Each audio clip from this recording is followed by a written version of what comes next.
पाकिस्तान की सुबह हाली माशी मैदानों से होती हुई खेल के मैदान तक तो बहुत पहले से पहुंच चुकी थी, लेकिन अभी वो लम्हात नहीं आए थे कि हम क्रिकेट में उन टीमों से भी हारना शुरू हो जाएं जो रैंकिंग में हमसे 8 दर्जे नीचे हों। लेकिन गुज़श्ता रोज़ हमने ये बदनुमा एजाज़ भी अफगानिस्तान से हार कर अपने नाम कर लिया। ये पहली बार है कि जब टीम पाकिस्तान किसी ICC इवेंट में ऐसी टीम से हारी हो जिनको ये खेल खेलना भी उन्होंने सिखाया हो। कल अफगानिस्तान ने पाकिस्तान को बासानी 8 विकेटों से शिकस्त दे दी है। इसमें दो राय नहीं है कि मौजूदा अफगान टीम अपनी तारीख की बेहतरीन टीम है और मुसाबकती क्रिकेट खेलकर किसी भी हरीफ को शिकस्त दे सकती है, मगर यहाँ स्पेस अटैक और स्कोर बोर्ड पे जुड़े हुए ऐसे मजमूए के साथ हदफ के ताक़ुब में जीत का सोचना किसी भी बैटिंग टीम के लिए दुश्वार था। लेकिन पाकिस्तान ने अफगानिस्तान का ऐसा साथ दिया कि ताक़ुब के किसी भी मरहले पे अफगान बल्लेबाजों को कहीं कोई दिक्कत पेश नहीं आई। इस हार के पीछे अब क्या राज कार फरमा है, कहा को प्लेयर परफॉर्मेंस है, क्रिकेशंस हैं, और फिर पाकिस्तान क्रिकेट टीम का अब इस टूर्नामेंट के अंदर क्या चांस है कि ये रिवाइव कर सकते हैं या बाउंस बैक कर सकते हैं। इस पर बात करेंगे। इस वक्त क्रिकेटिंग एक्सपर्ट, साबिक टेस्ट क्रिकेटर, फास्ट बॉलर हमारे साथ अब्दुल रऊफ साहब मौजूद है। अस्सलाम वालेकुम अब्दुल रऊफ साहब, बहुत बहुत शुक्रिया आपके वक्त के लिए। जी वालेकुम। सबसे पहले तो कल का इस वेरी अनफॉर्चुनेट कि पाकिस्तान अफगानिस्तान से हार गया और इस मार्जिन के साथ कि उन्होंने 8 विकेटों से हमें शिकस्त दे दिया। एट वन पॉइंट ये लग रहा था कि जैसे 10 विकेटों से शिकस्त देंगे। क्या क्रिकेटिंग कंडीशंस नहीं थी हमारे लिए सूटेबल थी, क्योंकि कंडीशंस तो दोनों टीम्स के लिए ऐसी थी, या फिर प्लेयर परफॉर्मेंस को आप दोष देते हैं इसका? देखें, एक तो ये पाकिस्तान की क्रिकेट की हिस्ट्री का सबसे, आप इसको स्याह दिन कह सकते हैं जो पाकिस्तान अफगानिस्तान से हारा और वो भी वर्ल्ड कप जैसे मेगा इवेंट में। दूसरा, 3-4 ऐसी चीज़ें हैं जिसकी वजह से पाकिस्तान का फेलियर हुआ है इस पूरे टूर्नामेंट में। नंबर 1 तो उनकी सिलेक्शन ठीक नहीं थी।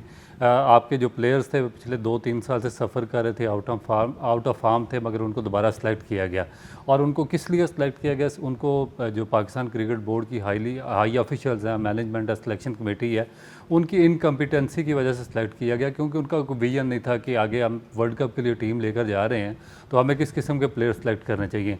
नंबर 2, जो हमारी बॉलिंग थी, बॉलिंग लाइन हमारी मुताबिकत ही नहीं रखती 50 ओवर या लॉन्ग फार्मेट या टेस्ट फार्मेट से। हमारे जो बॉलर्स हैं वो मोस्टली 4 ओवर्स के बॉलर्स हैं, उनको वनडे मैच के लिए T20 इंटरनेशनल खेलने वाले बॉलर्स हैं, उनसे एक्सपेक्ट करते हैं 50 ओवर मैच के। आप देखें कि आज साउथ अफ्रीका का मैच हो रहा है बांग्लादेश के साथ, तो जो उनकी लाइन एंड लेंथ है उनके बॉलर्स की, वो बिल्कुल एग्जैक्टली 50 ओवर्स की लाइन लेंथ है। उन्होंने शुरू में आउट किया। जब तक आप 50 ओवर के मैच में अर्ली विकेट नहीं लेंगे, आपको इसी तरीके की डिफीट होगी।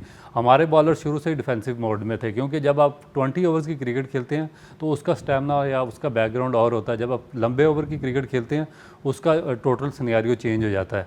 तो एक तो ये वजह थी। नंबर 3 जो आपकी कैप्टनसी थी उस काबिल ही नहीं थी कि आप ये मैच जीतते। वो कोई ऐसा प्लान बना ही नहीं सके जिसको अंदर प्रॉपरली एग्जीक्यूट करते, क्योंकि जब आप 283 रन डिफेंड कर रहे हैं अफगानिस्तान की टीम के खिलाफ तो आपको थोड़ी सी अटैकिंग जो पॉलिसी थी वो अपनानी चाहिए थी, मगर हमारा जो कैप्टन था वो अच्छा, बड़ी क्विकली आपने 3 इश्यूज आइडेंटिफाई कर दिए। पहला सिलेक्शन का है, दूसरा 50 ओवर्स के लिए हम टेम्ड नहीं है, और तीसरी बात आप कैप्टेंसी की बात कर रहे हैं। कैप्टेंसी के ऊपर बार बार नुक्ताचीनी होती है, लेकिन क्या बाबर आजम इतने ही लेजिटिमेट है कि कैप्टन बाबर आजम ही होंगे? ऑल्दो वो बहुत अच्छी कवर ड्राइव मारते हैं, बहुत अच्छे क्रिकेटर हैं, बैट्समैन बहुत अच्छे हैं, लेकिन क्या लेजिटिमेट ये पावर उनके पास है कि वो कैप्टन वही रहेंगे? देखिए, लेजिटिमेट वो नहीं है ना, उनके पास पावर है कि वो कैप्टन रहेंगे या नहीं रहेंगे। ये पाकिस्तान क्रिकेट बोर्ड है जिसने उनको कैप्टन बनाया। अब हमारे यहाँ पे 2 आरा उनके बारे में है और दोनों एक्सट्रीम पे चले जाते हैं। एक उनके फेवर में है, वो कहते हैं कि बाबर आजम से अच्छा कोई कैप्टन हो ही नहीं सकता, या बाबर आजम बहुत अच्छे बैट्समैन है।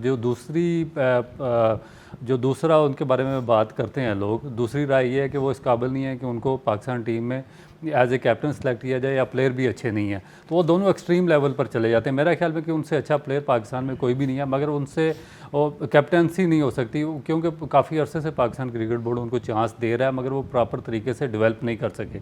अगर नहीं डेवलप कर सके तो काफ़ी चांस हो गया। मुझे लगता है कि किसी और को तैयार करना बहुत ज़्यादा बात होती है। बाबर आजम दोस्तियां बहुत निभा रहे हैं टीम के अंदर, बहुत सारे फ्रेंड्स हैं उनके। शादाब खान है वाइस कैप्टन है। अब शादाब खान की थ्रू आउट द टूर्नामेंट क्या परफॉर्मेंस रही है उसके ऊपर भी बहुत वो क्वेश्चनेबल है।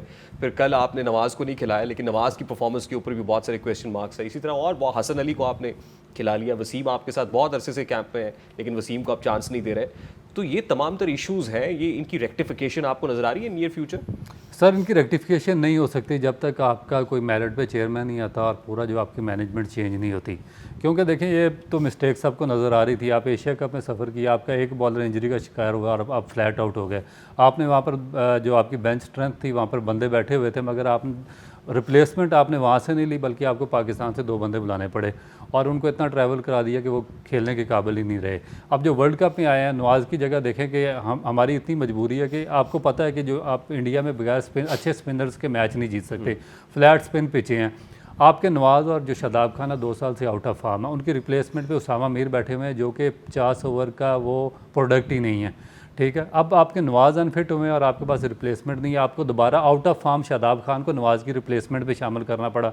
जब आपकी सोच इस तरह की होगी, आपका विजन नहीं होगा, तो आपकी फिर जो रिजल्ट है वो भी इसी किस्म के बरामद होंगे। अच्छा, क्विकली मुझे बताएं कि इस टूर्नामेंट में पाकिस्तान क्रिकेट टीम का कोई चांस है अभी? मतलब अभी जो मैचेस हमने खेले हैं, ऑल दो बड़ी टफ टीम्स के अगेंस्ट हैं, can they make it to the top 4?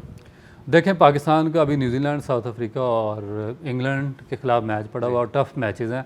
Come back तो कर सकता अगर पाकिस्तान 4 के 4 मैचेस जीते, मगर जो इस वक्त नज़र आ रहा है, मेरा नहीं ख्याल कि पाकिस्तान आगे जाके क्वालिफाई कर सकता। This is very unfortunate. अगर ऐसा होता है और टूर्नामेंट से बाहर टॉप 4 में नहीं आते हैं हम, तो what are you looking at? वो क्या चेंजेस हैं जो हमें करनी पड़ेगी, या मेजर सर्जरी रिक्वायर्ड होगी, या हर वर्ल्ड कप के बाद हम कोई ना कोई मेजर चेंज देखते हैं, तो इस बार आप क्या चेंजेस एक्सपेक्ट कर रहे हैं?